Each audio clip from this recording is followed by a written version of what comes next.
Orthodox Survival Course by Father Seraphim Rose and Father Podmoshensky. Lecture 6.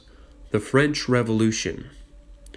Now, after explaining the ideas which have been replacing one another in modern times from the Middle Ages and forming the modern mentality, we come to our own day, that is, the history of the last 200 years, because everything which came before the French Revolution has a different spirit. What comes after has a new spirit. The period before 1789 was called the Old Regime, and the period after that is the Revolutionary Age, which is the same now as it was in the 1790s. This will take a number of lectures because now we will continue both the historical description of the modern mentality, but at the same time we will now do something else. At the very same time we are doing this, we will stop and analyze what is the underlying unity of these ideas. That is, what is the basic philosophy? In fact, what is the basic theology of the revolutionary mind? And what do we mean by saying the revolutionary theology? Just as Orthodox Christianity has its theology, a whole dogmatic structure, which, when one believes it, enters into and changes every aspect of one's life, so too the modern mentality, which has achieved its final form in the Revolution, has a whole belief system which affects the whole of one's life and molds history. The idea that modern history is a chance play of conflicting forces is totally unrealistic. There is a definite pattern, a definite philosophy or theology that is being worked out, so much so that astute, quote, prophets, so-called, among the modernists have been able to predict in advance how man is going to change in accordance with this, quote, theology. We can cite, for example, a little later on we will give more and more examples. We can cite, however, here, Nietzsche, who says, I think in The Will to Power, quote, what I am describing here is the history of the 20th century, the triumph of nihilism, because when the masses get the ideas which I am now proclaiming, there will be a revolution such as the world has never seen, end quote. And indeed, the ideas filter down from the philosophers to the masses, and then tremendous changes are caused. Or we could quote another one, who was a crazy one also, Heinrich Heine, a Jew from Germany, who was very much akin to all this revolutionary spirit. And he says a few things which show that he's in tune with what's coming up. He wrote a history of religion and philosophy in Germany, in which he quite accurately saw what was behind Luther, what was behind Kant, Hegel, and these modern philosophers. This was in 1834 already, he wrote this. He says, mark this, ye proud men of action. Ye are nothing but unconscious hodmen, workers, of the men of thought who, often in humblest stillness, have appointed you your inevitable task. Maximilien Robespierre was merely the hand of Jean-Jacques Rousseau, the bloody hand that drew from the womb of time the body whose soul Rousseau had created. In another place, he even makes a prophecy about his own country. He tells the French that the Germans are also going to make a revolution. He says, the old stone gods will then arise from the forgotten ruins and wipe from their eyes the dust of centuries, and Thor with his giant hammer will arise again, and he will shatter the Gothic cathedrals. Smile not at the fantasy who, one foresees, in the region of reality, the same outburst of revolution that has taken place in the region of intellect. Because Germany was indeed the avant-garde of philosophy. He continues, the thought precedes the deed, as the lightning the thunder. German thunder is one of true German character. It is not very nimble, but rumbles along somewhat slowly. But come it will, and when ye hear a crashing such as never before has been heard in the world's history, then know that at last the German thunderbolt has fallen. At this commotion, the eagles will drop dead from the skies, and the lions in the farthest wastes of Africa will bite their tails and creep into their royal lairs. There will be played in Germany a drama compared to which the French Revolution will seem but an innocent idyll. At present, it is true, everything is tolerably quiet, and though here and there some few men create a little stir, do not imagine these are to be the real actors in the piece.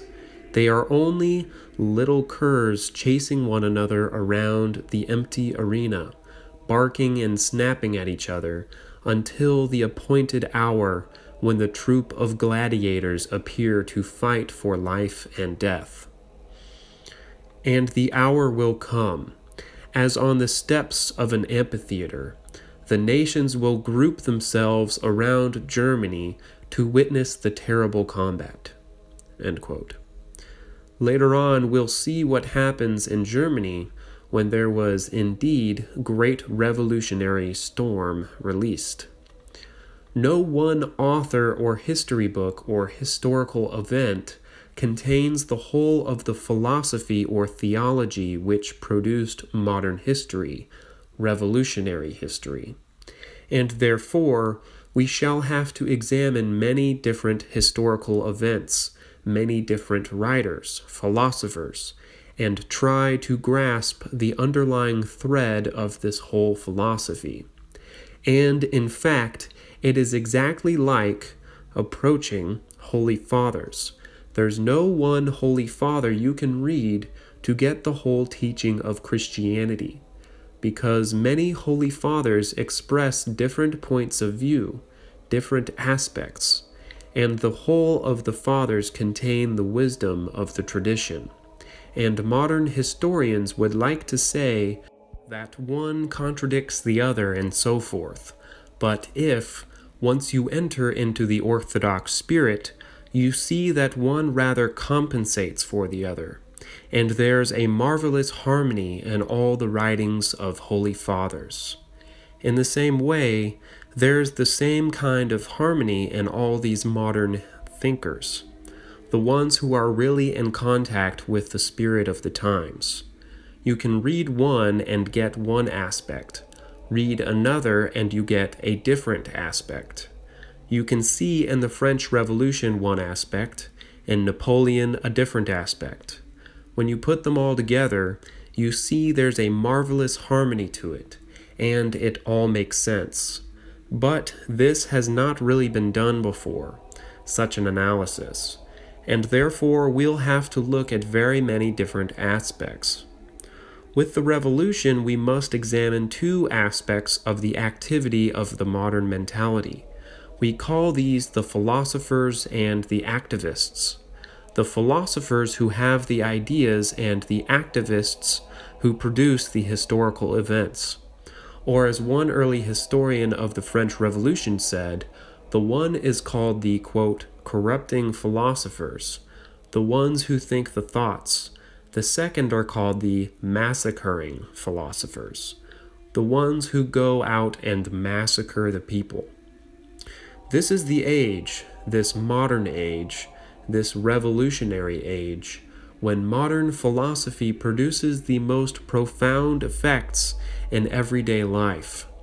Before, philosophy was largely a matter of the upper classes, sort of idle people who had time to think, and from now on, everyone is drawn into this, the modern philosophy, because it changes the whole of life. These two aspects, the philosophy and activism, are not entirely separate, but they intertwine. And so we have to understand, first of all, how they are related to each other. First of all, the philosophy inspires the act. Without modern philosophy, there would have been no revolution. In fact, Napoleon even said, "Without Jean-Jacques Rousseau, I would never have existed." Secondly, philosophy is not something which comes first and they act afterwards. The philosophy continues while the act is going on, and we can say that it consolidates what the act has gained and keeps pushing on the activists to do more. The revolutionary acts are often the work of a small, organized group, but they succeed because they have the support of the common mind, that is, the spirit of the times, which is willing to excuse any kind of excesses. Without this support of the common mentality of the times, the revolution, all revolutions, would collapse as soon as the plotters are killed off. Even today, we see very clearly that communism continues to exist and have half the world precisely because the West shares the same basic ideas and, therefore, is willing to excuse the crimes of communism. In looking at the acts of the revolution, it is not possible for us to untangle exactly everything that happens and see exactly who inspired each separate act, which secret society is at work, where are the charlatans, where there is someone who is trying to make a name for himself. The secret societies themselves, who were very much involved in all of this, make a point of hiding themselves, and therefore there's no way we can untangle everything and say, as some people like to point out, they can spot every place where the communist conspiracy is going on. It's much deeper than that. That is a kind of John Birch mentality, in which someone is seen with someone who is a friend of a communist.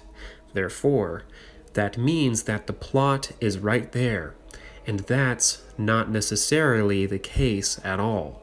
The only thing we can do is look much deeper and examine the ideas which are expressed, and the acts which come out, and see how significant they are, and how faithful they are to the modern philosophy, the revolutionary philosophy, and which ones are in accordance with the spirit of the times, and are going to produce results in the future.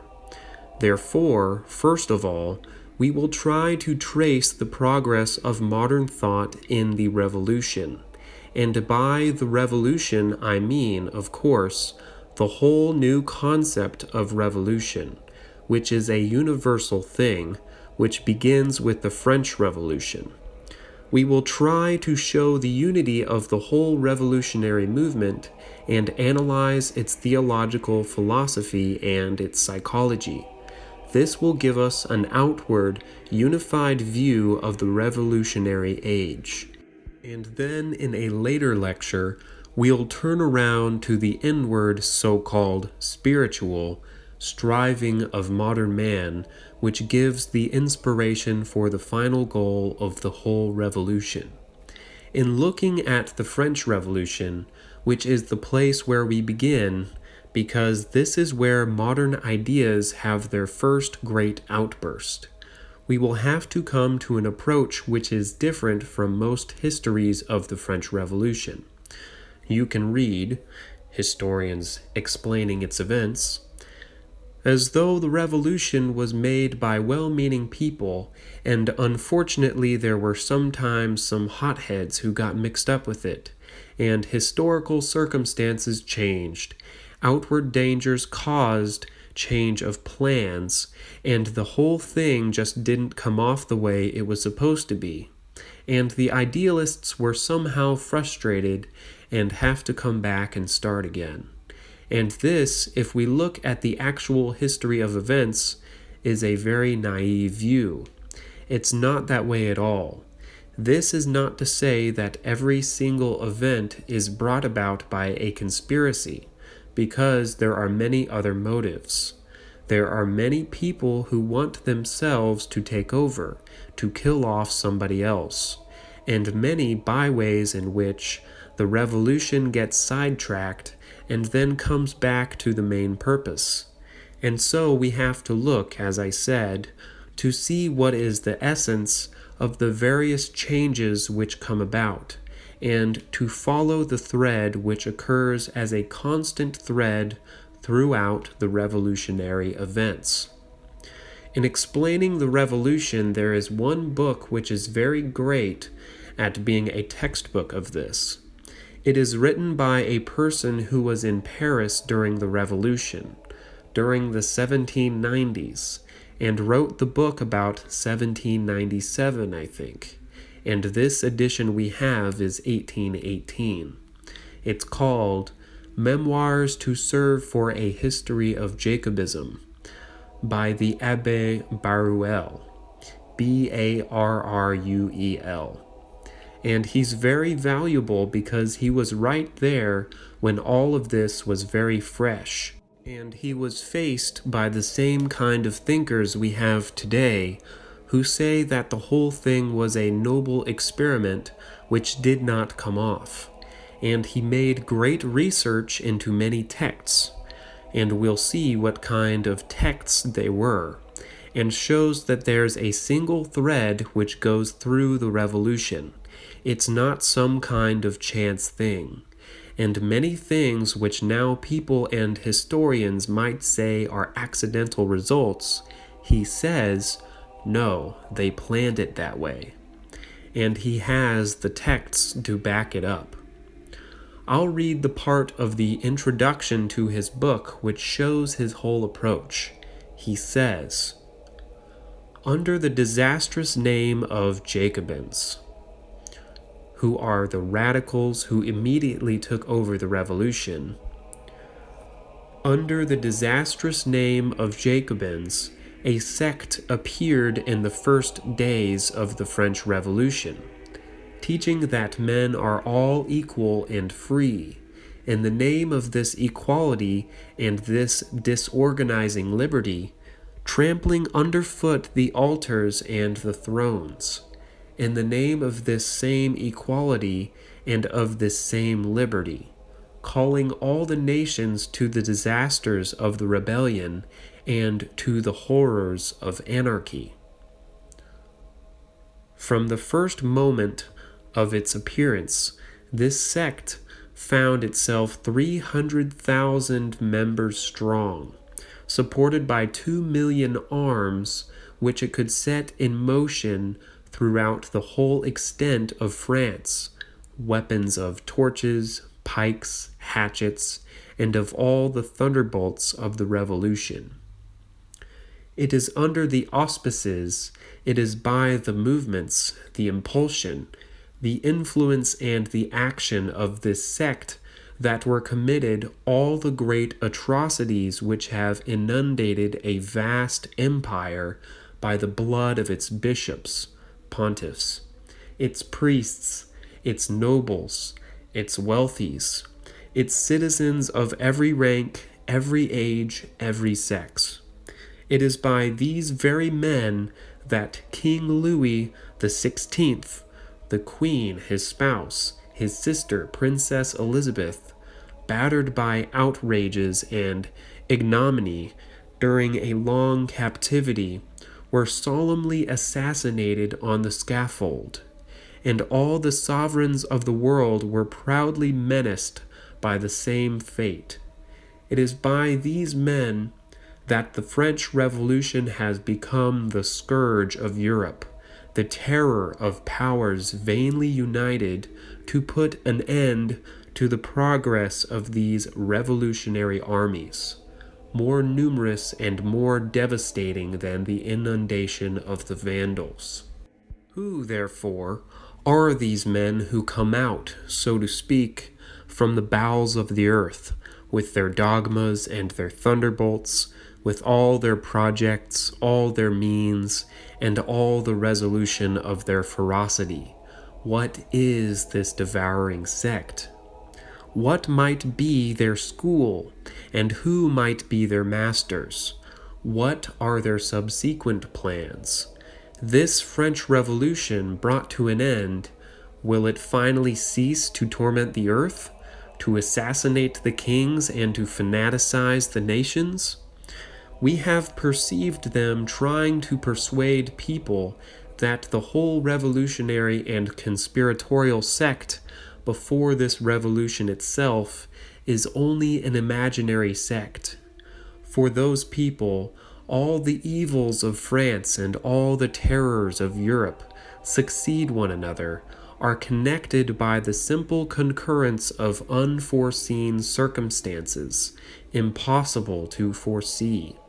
It seems to them useless to seek out the conspiracies and agents who had plotted the conspiracies and directed the chain of events.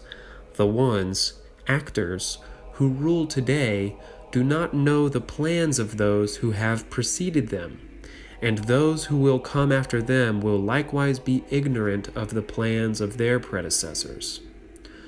Preoccupied with such a false opinion, filled with such a dangerous prejudice, these pretended observers will readily say to the various nations, "Let the French Revolution alarm you no longer.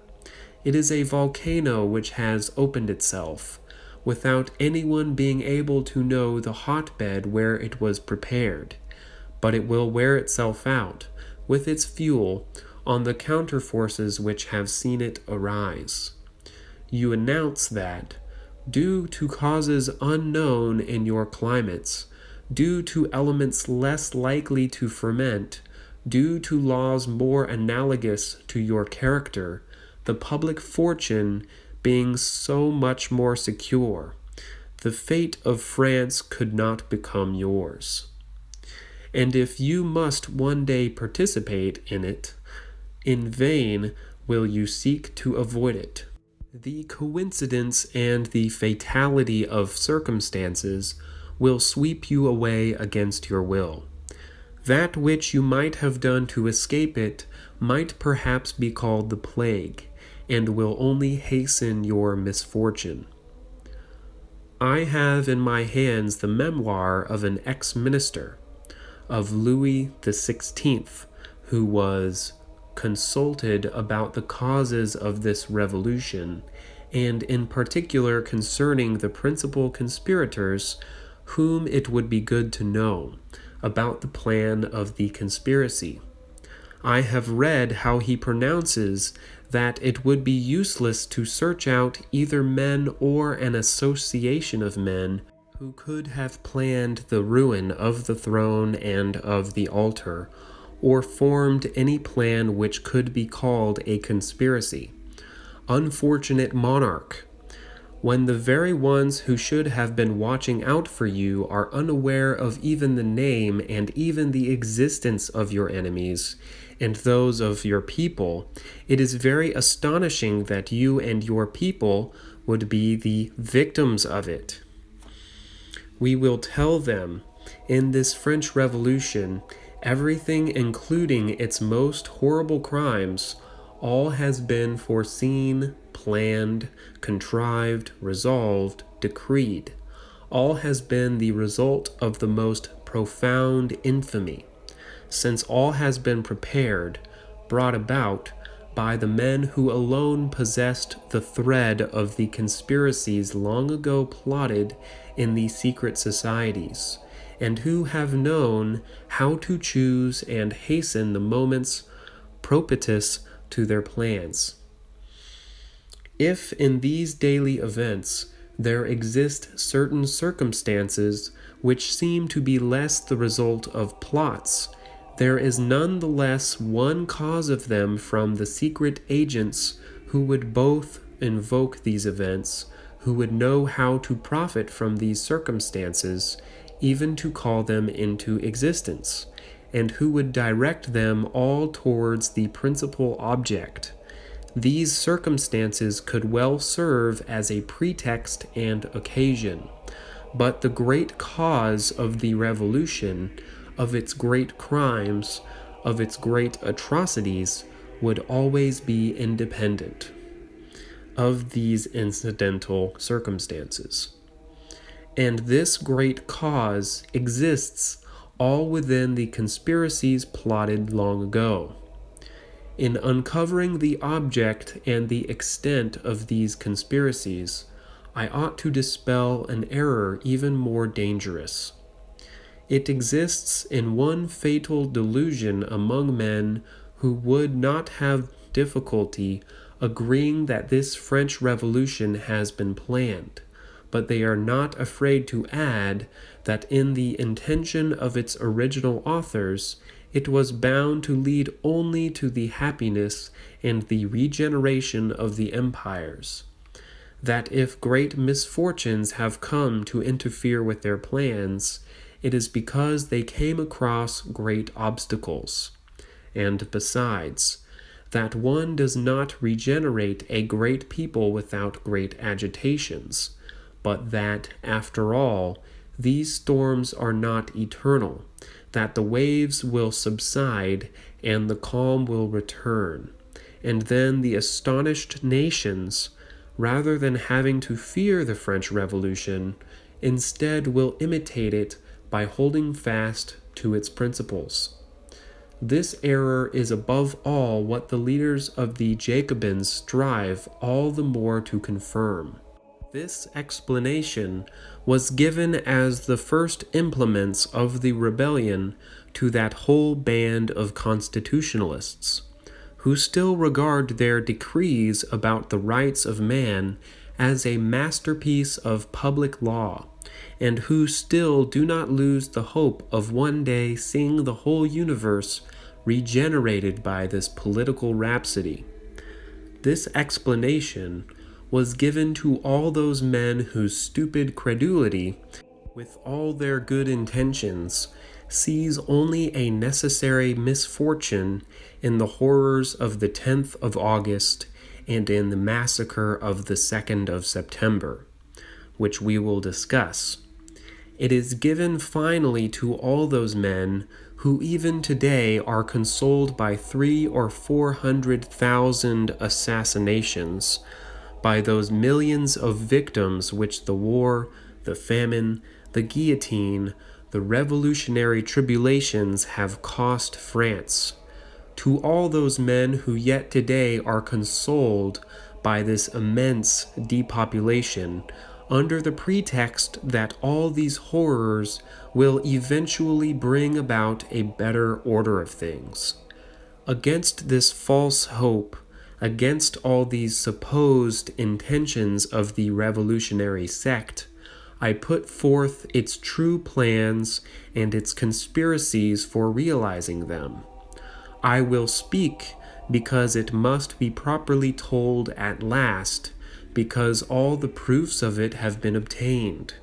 The French Revolution has been what it had to be in the spirit of the sect.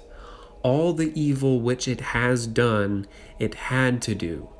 All its crimes and all its atrocities were but a necessary result of its principles and its systems. I will say even more. Far from preparing in the distance a happy future, the French Revolution is only one attempt of the forces of this sect. Its conspiracies extend over the entire universe. If among our readers there are those who conclude the sect of the Jacobins must be eliminated, or certainly the whole society may well perish, and that to our present governments everywhere without exception will come the convulsions, overturnings, massacres, and the infernal anarchy of France? I would reply, yes. One must expect this universal disaster or totally crush the sect. That which the Jacobins have shattered before a first time, they will shatter yet again. They will pursue in the darkness the great object of their conspiracies, and by the new disasters will teach the nations that the whole French Revolution was only the beginning of the universal dissolution which this sect plans. One has seen the delirium, the rage, and the ferocity of the legions of the sect. One recognizes them readily enough as the instruments of all of the crimes, of all the devastations, of all the atrocities of the French Revolution. But one does not know enough what masters, what school, what vows, and what successively savage plots there are.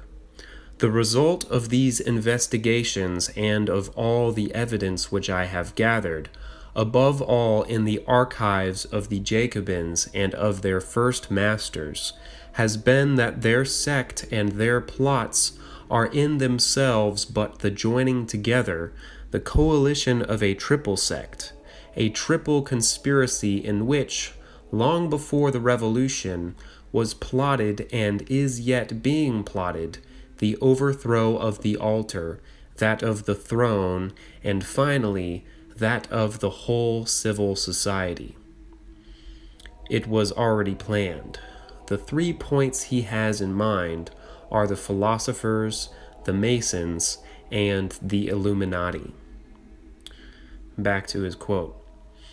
You have believed the revolution to be finished in France, but the revolution in France is but a first attempt of the Jacobins, and the vows, the oaths, and the plots of Jacobinism extend to England, Germany, Italy, to all nations as it does to the French nation. End quote. Voltaire. Now we will try to examine these ideas which before the French Revolution prepared the way for the Revolution.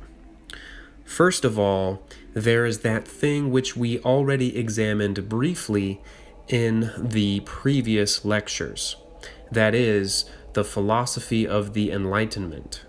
He finds the most significant philosopher of the Enlightenment to be Voltaire.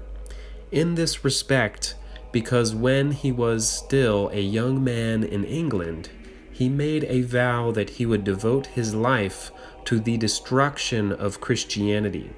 And from him comes this famous phrase, écraser infâme, to exterminate the infamous thing, that is, religion of Christ, and replace it, of course, with his religion, which is deism.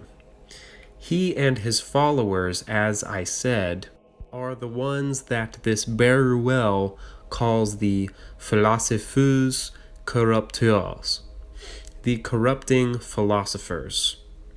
And the Jacobins are the philosophers massacres, the massacring philosophers, the ones who still had ideas, but they go out and chop people's heads off. He finds also most significant Diderot and d'Alembert among the other French deists, philosophers, and Frederick II, King of Prussia, who frequently met with Voltaire.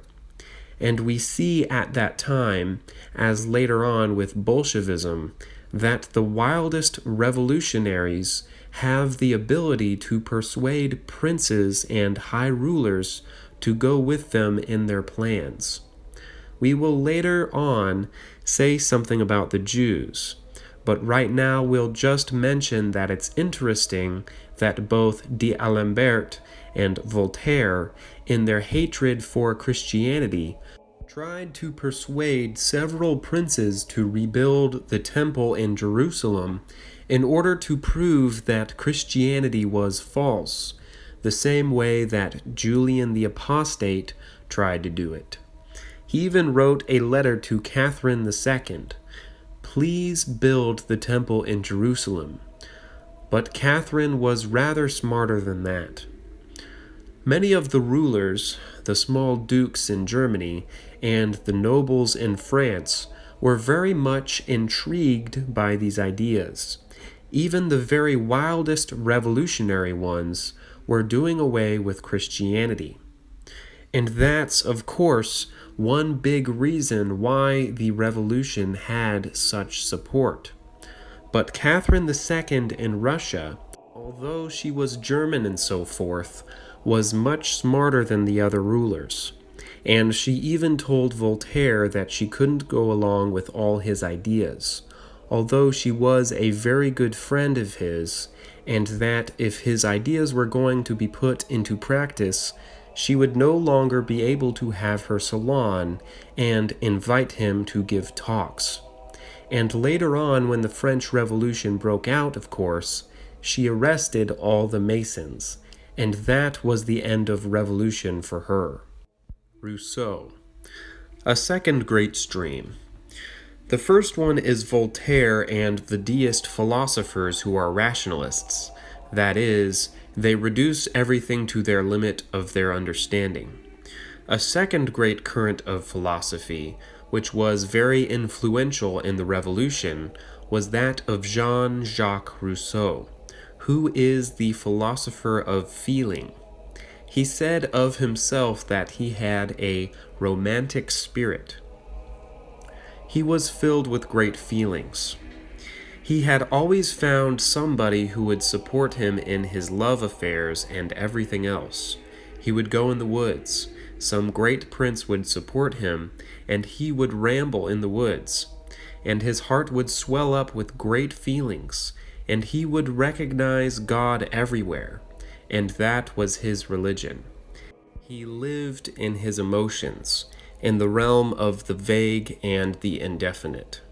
But in the same way as Voltaire reduced everything to his mind, Rousseau reduced everything to his feelings. And these two things, of course, very strong in man, two sides of our nature, both entered into the revolutionary spirit. And the religion of feeling is, of course, much more accessible to the common people than the religion of mind. He had a philosophy of nature which is extremely influential on the revolution. It is with him that we get to the idea of back to nature, away with artificiality and civilization. Although he was not absolutely saying we should discard civilization, he even said once that since we are corrupt anyway, we might as well be a little educated than uneducated. But he contrasted the artificiality of civilized life with the simplicity of what he thought was primitive life. In fact, he said that the first time that someone said, "This is mine," that was the origin of our corruption. He was even against the idea of private property. He wrote a book, Emile, which describes the education of a young person, in which the person is supposed to be taught almost nothing at all, and nature is supposed to come out in him. And the teacher just removes obstacles to the development of nature in the child. There is no external authority. No religion is given. When he grows up, it's time for him to choose his own religion. He will have no prejudices or habits or religion. And he even said that until the child is 12 years, he should not be able to tell the difference between his right hand and his left hand, so he will not be corrupted by knowledge. And Voltaire, when he reads this book, wrote to Rousseau that reading this book makes him feel like walking on all fours. Quote, "But as it has been more than 60 years since I have done this, it is impossible for me to resume the habit." End quote. Nonetheless, they were profoundly in agreement. One is destroying everything except his mind, the other everything except his feeling.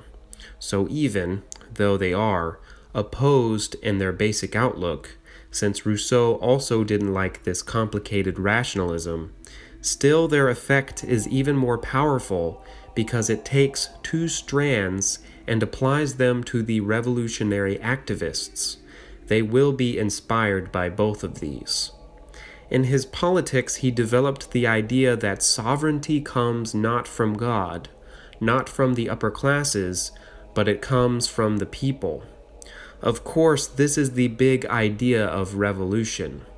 But, as we'll see later on, his very philosophy already justifies the strange fact that those inspired by this idea end up by establishing tyranny, because he said that the general will is superior to individual will. He thought once kings were overthrown that everyone would spontaneously be happy and have the same will, but if they don't, then the masses are to dictate to the individual. He, Rousseau, was the one who said, "Man is born free and is everywhere in chains." Of course, the basic idea of the revolution adds up to Marx. He said his religion is one of feeling. He was a deist like Voltaire, but his deism is not one that's thought out. It's just his own feeling about God. And he also believed in immortality. But all this is just his subjective feeling. All dogmas are subjected to his heart. His prayer is not any kind of petition, because he did not believe that any God answers prayers. Rather, it was an outburst of enthusiasm, of joy in nature, which became a hymn of praise to the great being, that is, the great God of deism.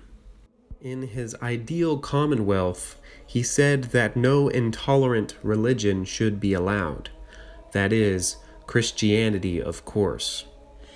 There was to be a profession of faith which is purely civil, and its articles are to be social sentiments, without which it is impossible to be a good citizen or a faithful subject. That is, a new religion which is rather autocratic. Those who do not accept this religion, since the whole society must have one religion, must leave the country. And if one accepts the religion and then acts contrary to it, he must be executed. So these are the two philosophical strands which enter into the makeup of the revolutionary mind. One, the idea that I by myself can think through a system whereby society will be more harmoniously ordered, and the other is that my feelings will guide me to the truth, and in neither one is there any safeguard. The idea of revelation, of tradition, of God is out. The only God left is a very vague God, the God of deism. And we Orthodox Christians know that one who removes revelation, tradition, the church, and accepts whatever his mind tells him or whatever his feelings dictate to him, opens the way for what? For Satan to enter. Because Satan enters by means of thoughts, by means of feelings. And we'll see that in these revolutionary outbursts, you cannot explain what happens except by the fact that Satan is directing things. He's inspiring these people with all kinds of plots, all kinds of ideas. This concludes the reading of Part 1 of Lecture 6 in Orthodox Survival Course by Fr Seraphim and Fr Podmoshensky. Be sure to like, share, and subscribe, and check out my social media in the description. Thank you, and God bless.